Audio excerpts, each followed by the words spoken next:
ng panahon. So papaligid tayo ng mga baboy. Sobrang init, grabe. Okay, inom.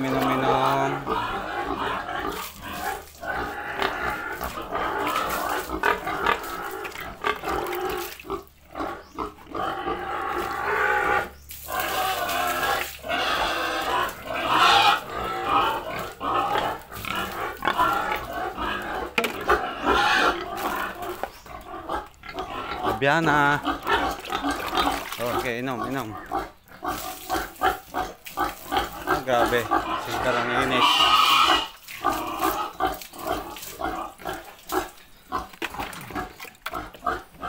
Ba, gusto pa rin eh. So ayan mga kababoy. Kailangan natin silang paliguan kasi sobrang init talaga ng panahon.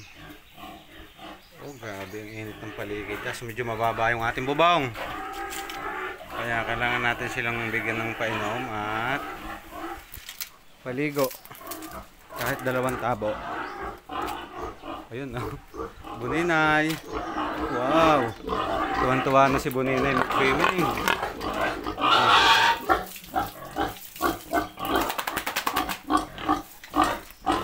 Shogang. Dalawang maligalig doon sa likod. Oh, grabe mga ka-farming, ang talagang ang init. Singkar. Doray.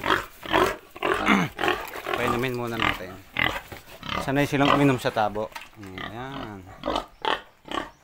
Oh, mamaya kabantay. Wait lang. Nainom pa si Doray. Kasi grabe ang init. Uy, ubos niya ang tubig.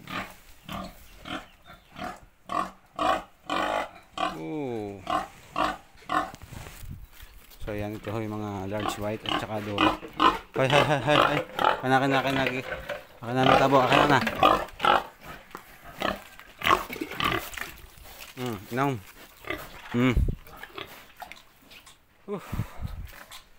Sobrang na natin magpapago dito sa mga alaga natin baboy. So sana naman sila maglandian na talaga. Nakakatuwa po yung may mga bake ngayon. Grabe, ang mamahal. Namumula-mula naman ang kanilang ano. So nag-uumpisa na rin. Ayan, nag-uumpisahan naman na sila. Siguro sa isang araw meron na tayong pwedeng mabulugan.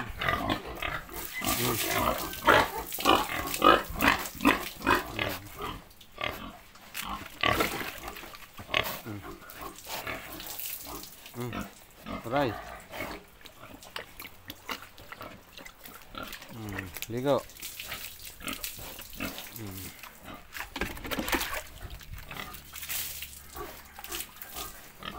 Paliguan nang hindi sila mainitan.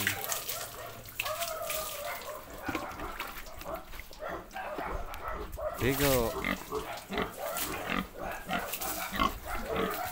Hindi na yan masyadong mainit. Saan tayo galing? Bless you. Saan? Diyan ang mga... So ayun, tapos na. Nalamigan na silang ng kaunti. Ayan, sige, pwede na kayong mahiga.